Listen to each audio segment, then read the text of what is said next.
la pregunta que transforma. Y esa pregunta que transforma es: ¿qué debemos de hacer? Y en muchas ocasiones seguramente nos hemos preguntado: ¿qué debo de hacer? ¿Qué hago ahora? A veces en situaciones buenas, no tan buenas, o en situaciones donde literalmente no teníamos salida. ¿Qué hago, Señor? ¿Qué debo de hacer?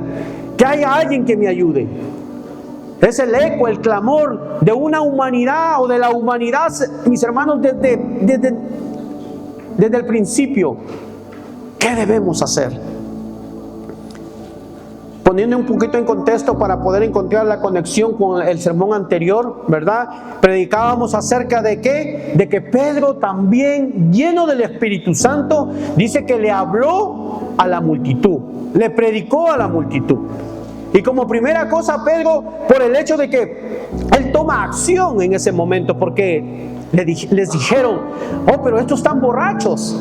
¿Por qué les dijeron que estos estaban borrachos? Porque empezaron a hablar, dice, en diferentes idiomas, ¿verdad? Que hasta cierto punto habían quienes no entendían, pero quienes entendían su idioma lo podían entender. De tal manera que no había un límite o no había una barrera para poder entender el Evangelio del Señor. Porque dice que lo que estaban hablando, estaban profetizando.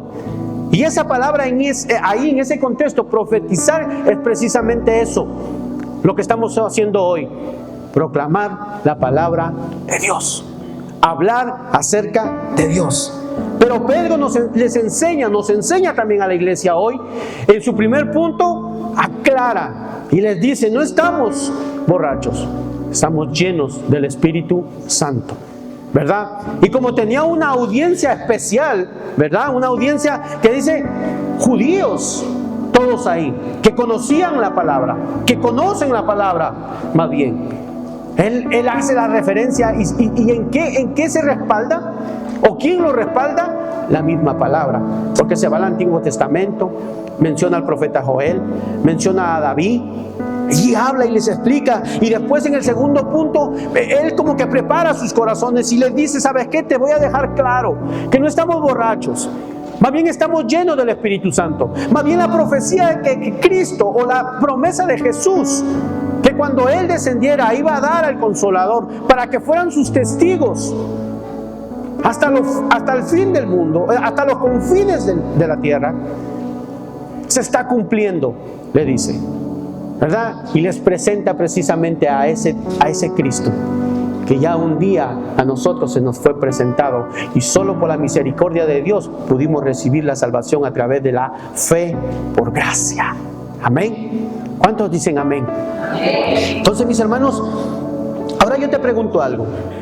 ¿Alguna vez tú has sentido así, te has sentido abrumado por una verdad que te punce en el corazón? No sé, una situación donde llegas y quizás te das cuenta de eso que está pasando, pero tú estabas en otra situación y dices: wow, esto que veo, esto que escucho, esto que me dijeron, me hace doler mi corazón, te entristece, te hace despertar, ¿verdad? Que se siente que duele realmente. ¿Te has sentido de esa manera? Que te ha llevado a expresar precisamente: ¿qué debo de hacer? ¿Qué hago? ¿A dónde voy? ¿A dónde acudo? Todas esas expresiones en situaciones como esas son referencias, son un eco finalmente de esta pregunta: ¿qué debo de hacer?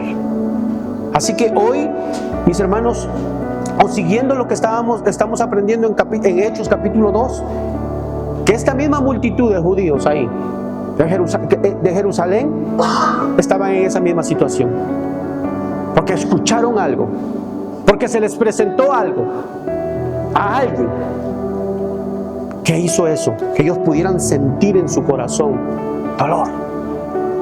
No dolor que quema, no dolor que mata, sino dolor que te lleva a transformación. Vamos a leer, mis hermanos, Hechos 2, capítulo 37 al 41. Nos ponemos de pie, mis hermanos, en honor a la palabra, en reverencia al Rey de Reyes y Señor de Señores. Texto, Hechos 2, 37 al 41. Dice de esta forma el verso 37. Cuando oyeron esto, todos se sintieron profundamente conmovidos y dijeron a Pedro y a los otros apóstoles: hermanos, ¿qué debemos de hacer? Arrepiéntanse y bautícense cada uno de ustedes en el nombre de Jesucristo para perdón de sus pecados, contestó Pedro, y recibirán el don del Espíritu Santo. En el verso 39, en efecto la promesa es para ustedes, para sus hijos y para todos los que están lejos, es decir, para todos aquellos a quienes el Señor nuestro Dios llame. En el verso 40, y con muchas otras palabras les exhortaba insistentemente: sálvense de esta generación perversa. Así que los que recibieron su palabra fueron bautizados y se añadieron aquel día como 3,000 personas. Palabra del Señor. Gloria a Dios. Podemos tomar asiento, mis hermanos. Primeramente, ¿qué vamos a ver, mis hermanos? ¿Qué lleva al hombre? ¿Qué lleva al ser humano a hacerse esta pregunta? ¿Qué debo de hacer? ¿Qué llevó a estas personas, a esta multitud, a preguntar: hermanos, ¿qué debemos de hacer? Y si quieres, y te invito a que apuntes, por favor. Y en este primer punto, eso que lleva se llama convicción de corazón. Llega una convicción a tu vida para hacer algo, para tomar una decisión, para cambiar el camino, el ritmo de tu vida. Solo la puede hacer la palabra. Si hay algo que lleva al hombre a reconocer su pecado, es la verdad. ¿De qué? De la palabra. Pedro, en el verso 37 claramente dice: cuando oyeron esto. Esa multitud, ¿qué estaban oyendo? ¿Qué estaban oyendo? Estaban oyendo predicar a Pedro. Estaban oyendo ¿qué? La palabra de Dios. ¿Qué oyeron? Precisamente eso, el Evangelio según Jesucristo. Porque ese fue el mensaje central de Pedro: presentar a Cristo, su muerte, su resurrección y también su exaltación. Pedro les hace ver su pecado. Pedro, en otras palabras, les dice: han crucificado al Señor y Cristo. Mis hermanos, y esto les hizo sentir a ellos, dice, sentir profundamente conmovidos.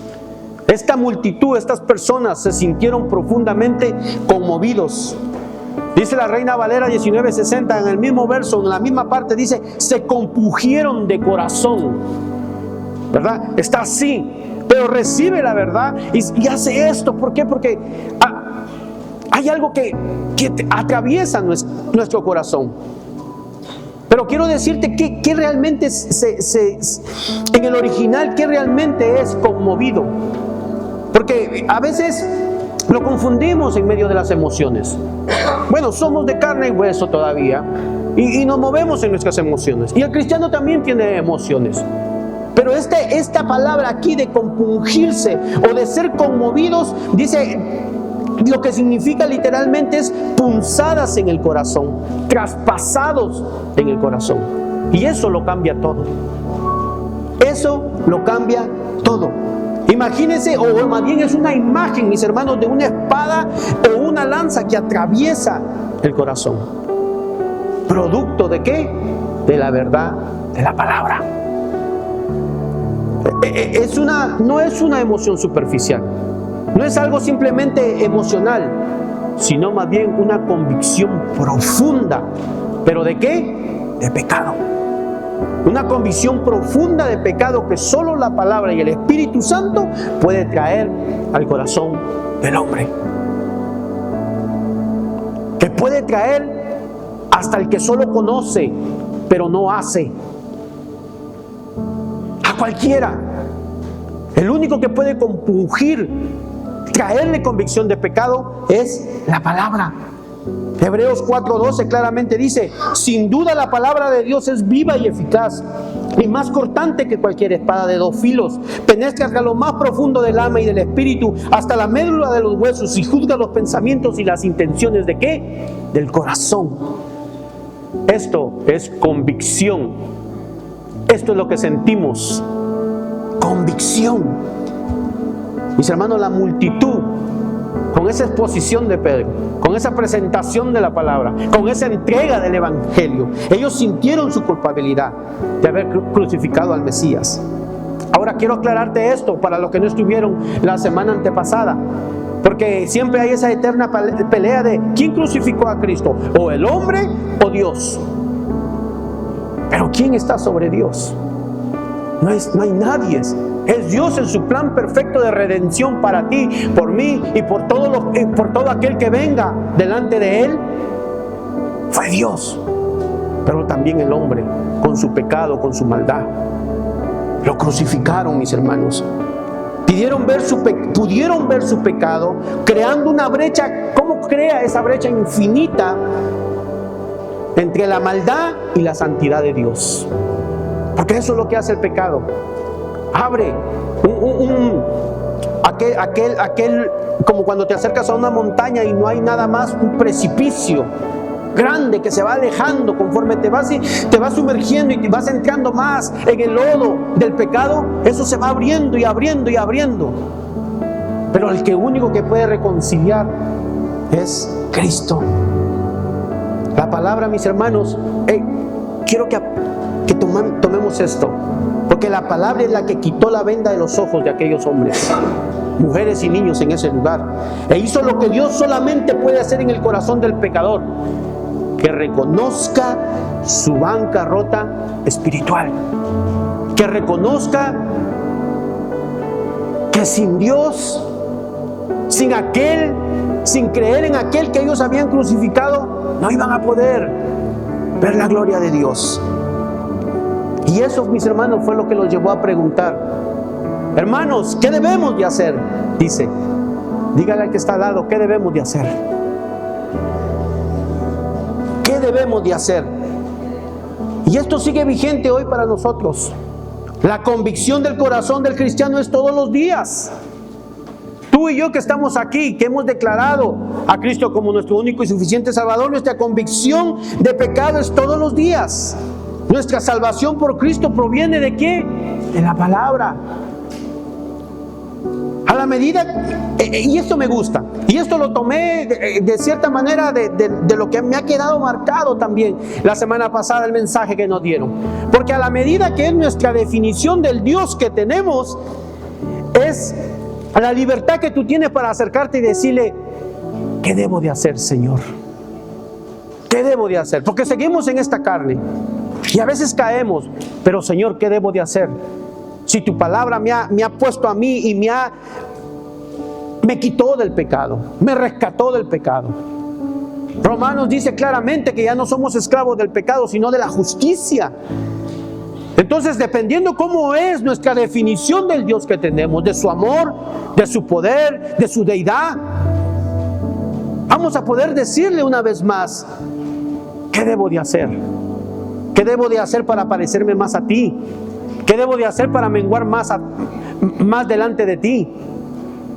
¿Qué debo de hacer para seguir llevando y compartiendo esto que nos has dejado, Señor, tu evangelio?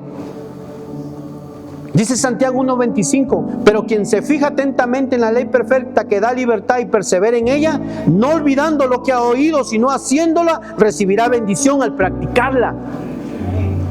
¿Cómo encuentro relación esto con ese hecho de que, Señor, ¿qué debo de hacer? Es eso mismo: practica su palabra. Seamos hacedores y no solamente oidores, y tendremos bendición en nuestras vidas. La palabra es clara, mis hermanos. Pero claro, habían ahí inconversos.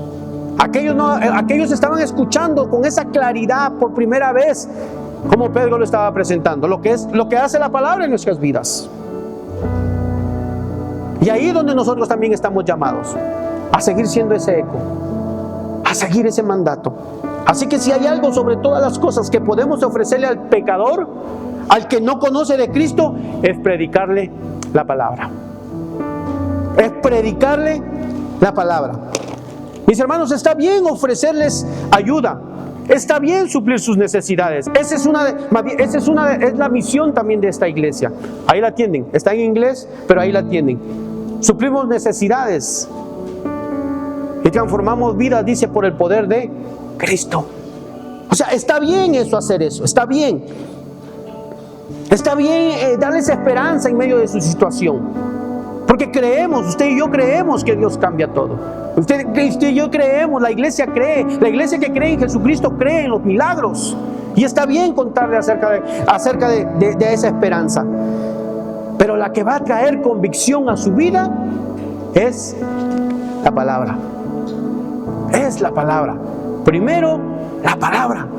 Hay que presentarles la palabra, hay que hablarles acerca de la palabra. Hay que ir haciendo, hay que ir trabajando, hay que ir mostrando, presentándoles, que vaya acorde también nuestro vivir con la palabra. Porque una cosa es dar esperanza, porque creemos que Dios es poderoso, soberano, y otra cosa, mis hermanos, es crearle falsas expectativas a alguien que viene y nos visita hoy, creyendo que aquí hay una varita mágica. Primero hay que presentarles la verdad de la palabra. Pedro, mis hermanos, no les pintó pajaritos a estos hombres o a esa multitud. Y creemos que no, porque nos damos cuenta que la palabra nos dice que ellos pudieron reconocer y darse cuenta que no mataron a un hombre sencillo, no mataron a cualquier persona, sino al que mismo Dios había acreditado, dice. No suavicemos las cosas cuando presentamos el Evangelio.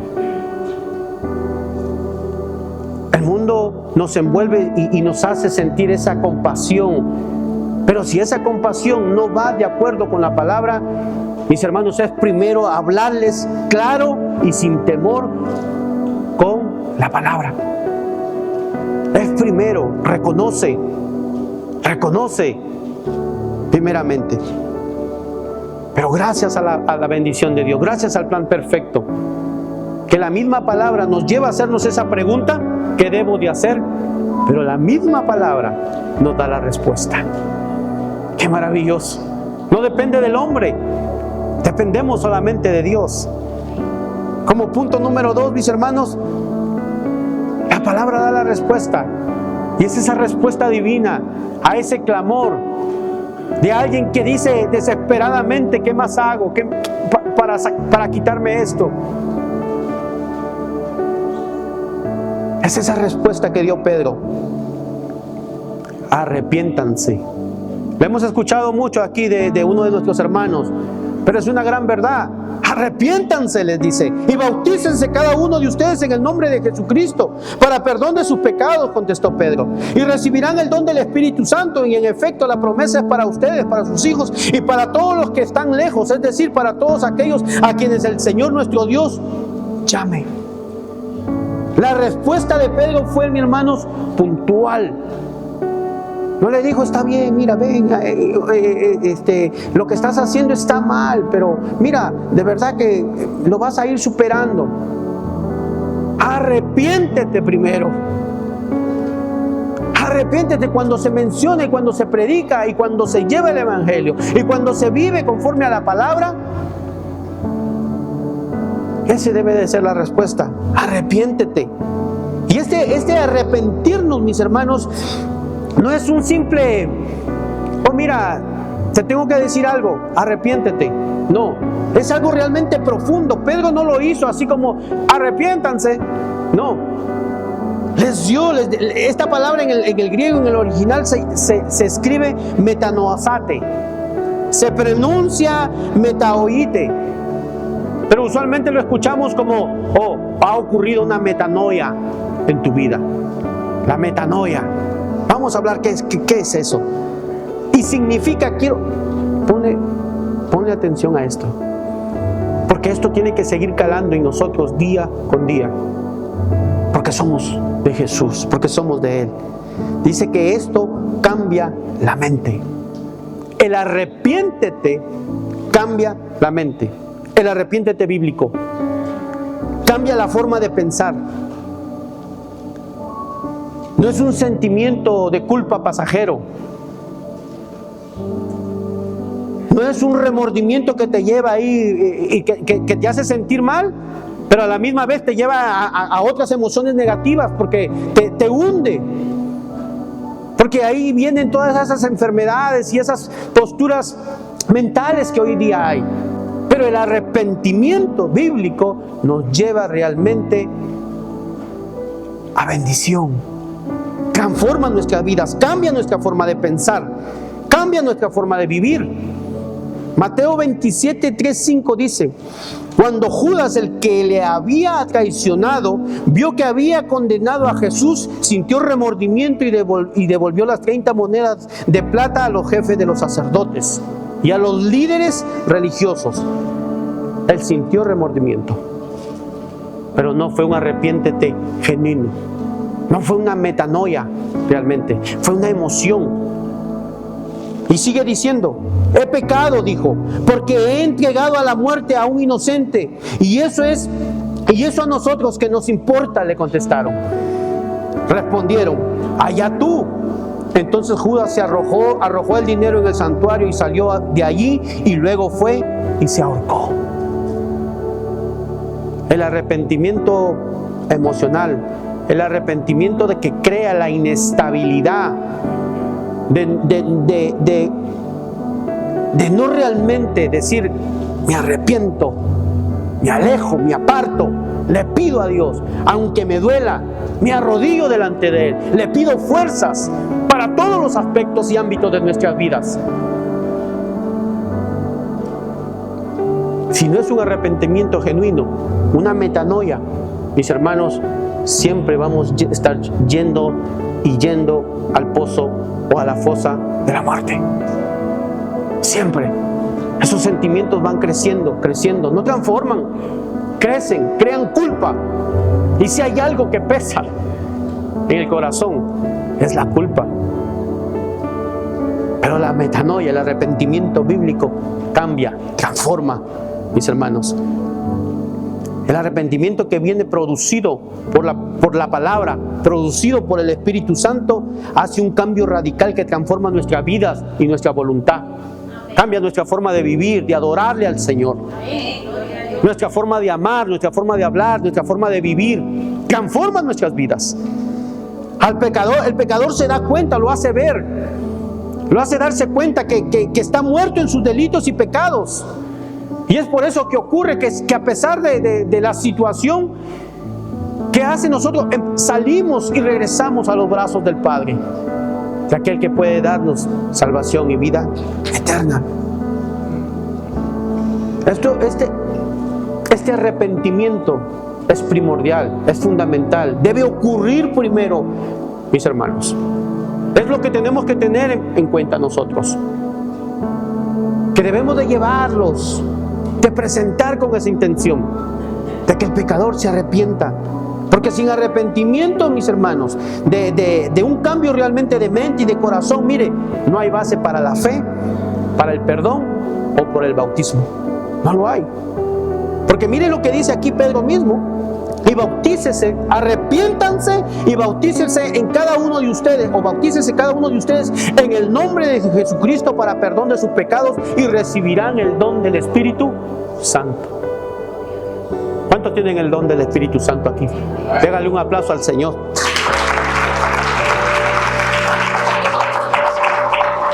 El bautismo, mis hermanos, es un símbolo externo de lo que Cristo ya ha hecho en nosotros. El bautismo, la Santa Cena son símbolos que representan lo que Cristo ya ha hecho una vez por nosotros. ¿Estamos de acuerdo todos con eso? Eso es lo que nos enseña la palabra. Al bautizarnos lo que hacemos es que, dice Romanos 6, 3, 4: ¿acaso no saben ustedes que todos los que fuimos bautizados para unirnos con Cristo Jesús, en realidad fuimos bautizados para participar en su muerte? Por tanto, mediante el bautismo fuimos sepultados con Él en su muerte, de modo que así como Cristo resucitó por el glorioso poder del Padre, también nosotros andemos en una nueva vida. Bautizarse en el nombre de Jesucristo significa hacerlo bajo su autoridad. Nosotros, esta iglesia cristiana reformada, cree en el bautizo hecho en el nombre del Padre, del Hijo y del Espíritu Santo. Nosotros creemos que si hay alguien aquí entre nosotros, o si hay alguien que recibe al Señor y confiesa con su boca y se arrepiente, se abandona el pecado y se encamina en ese camino de salvación, de transformación, y no se ha bautizado antes, debe de bautizarse. Ahora yo te pregunto, ¿es el bautizo el que nos da la salvación? Dígalo sin miedo. ¿Es el bautizo que nos da la salvación? ¿O nos bautizamos porque ya somos salvos? ¿O nos bautizamos porque ya somos salvos? Nos bautizamos porque ya somos salvos. ¿Por qué hago esta pregunta? ¿Por qué hago este hincapié aquí? Porque hay corrientes religiosas que enseñan que el bautismo, tienes que bautizarte para que puedas tener salvación. Mis hermanos, si es un rotundo no. La palabra no enseña eso. Usan este mismo texto porque dice que bautízate en el nombre de Jesucristo para ser salvo. Pero es un rotundo no. Recibimos la salvación por fe en Jesucristo. La fe proviene de Dios. La gracia proviene de Dios. El arrepentimiento se da en tu vida, se dio en tu vida, se da en la vida y se da en la vida de aquel que escucha la palabra por acción del Espíritu Santo, porque ya estaba trabajando en ti. Pero no hay nada que no sea Cristo que nos dé la salvación y la vida eterna. Y hubo un hombre en la Biblia, o quizás más de uno, pero yo tengo uno hoy. Hubo un hombre que no se congregó, que no diezmó, que no alabó, que no hizo vida de iglesia. Es aquel hombre que estaba en la cruz, al lado derecho de Cristo. ¿Se acuerdan? Y del otro lado izquierdo había uno que era más necio que todos nosotros juntos, porque estaba en su lecho de muerte, pero abrazó su necedad de tal forma que lo único que salía por su boca era cuestionamiento. Mas sin embargo este hombre, miren lo que dice en Lucas 23:41, y póngame atención, porque lo que nos lleva a la salvación, lo que abre el camino para la salvación, mis hermanos, es el arrepentimiento, el convencimiento de fe, el convencimiento de pecado, para que por fe recibamos a Cristo. Lucas 23:41 al 43 dice: nosotros a la verdad justamente padecemos, dijo este hombre, el que estaba a la derecha, padecemos porque recibimos lo que merecieron nuestros hechos. ¿Qué está sucediendo? Arrepentimiento. Él dice: reconocemos, refiriéndose a él y al otro que estaba al lado. Pero él reconoció. Sigue diciendo: mas este ningún mal hizo, refiriéndose a Cristo. Se le abrieron ¿qué?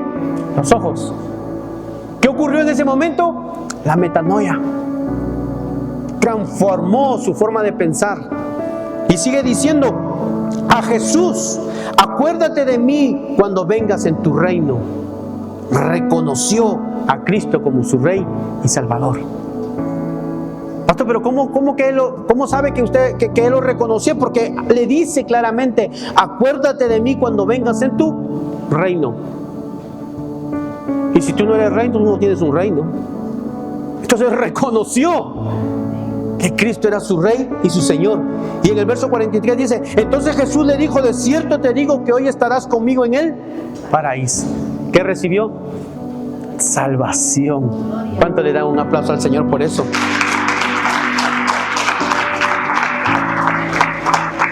Yo sabía que esto me iba a llevar un poquito más del tiempo que yo tengo ya estipulado, pero les pido un poquito de su parte. Vamos a escuchar un poquito más para poder terminar conforme la palabra nos manda. Amén. ¿Qué sigue pasando? O más bien, hago el hincapié, no es el bautismo, no es la Santa Cena que vamos a recibir hoy, son simbologías de lo que Cristo ya hizo. Amén. Y seguramente que tú y yo hemos conocido a muchos, o conocemos de alguien, de alguno que en su lecho de muerte vivió toda una vida de altos y bajos, lo voy a poner de esta forma, mas sin embargo cuando en su lecho de muerte, segundos, minutos antes, recibió a Cristo en su corazón, nosotros creemos que hoy día está en la presencia del Señor. Amén. Qué hermoso, qué maravilloso realmente. Pedro les dice que esta promesa trasciende más allá de la raza, más allá de que si son o no son el pueblo de Dios. Porque claramente en el verso 39 le dice: en efecto la promesa es para ustedes, para sus hijos y para todos los que están lejos, es decir, para todos aquellos a quien el Señor nuestro Dios llame. Les dice precisamente ahí a los judíos: para ustedes es la salvación también a través de Cristo, para sus hijos, porque Dios ha prometido bendecir por la obediencia de los padres a los hijos. ¿Dónde están los padres? ¿Dónde estamos los padres?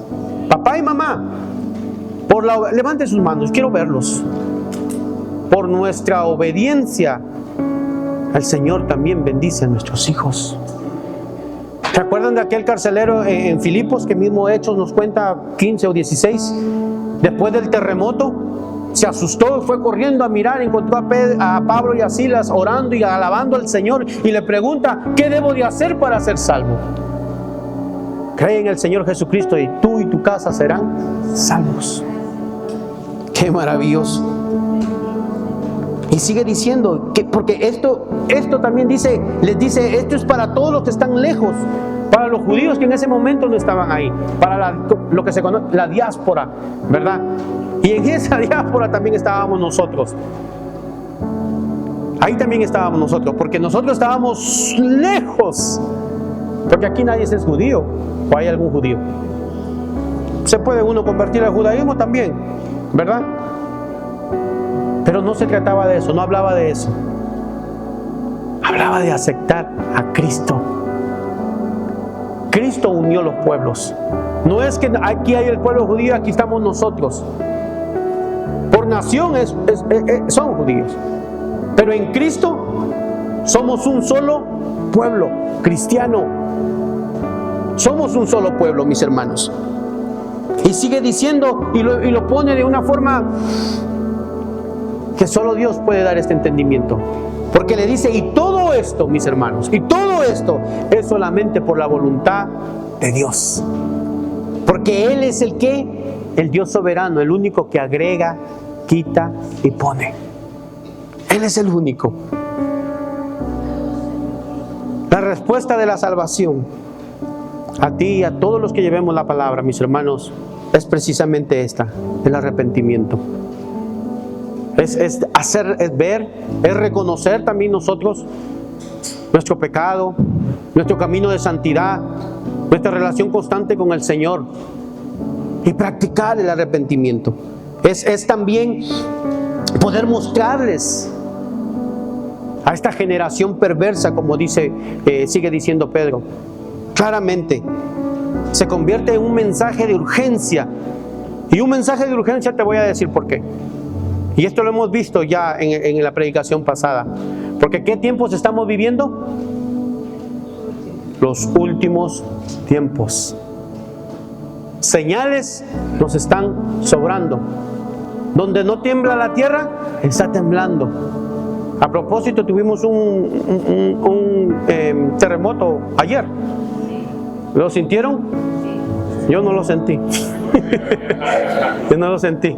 La verdad, no lo sentí. Pero luego la hermana lo sintió.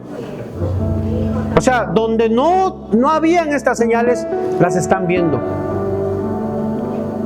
Lo podemos tomar como un grito, como un eco que nos dice: estamos viviendo los últimos tiempos. Apártense de esta generación perversa. Y este apartarte de esta generación perversa no es que nos quedemos aquí encerrados, que hagamos una comunidad y cerquemos todo este vecindario y no salgamos, solamente nosotros nos quedamos aquí para apartarnos de esa generación perversa.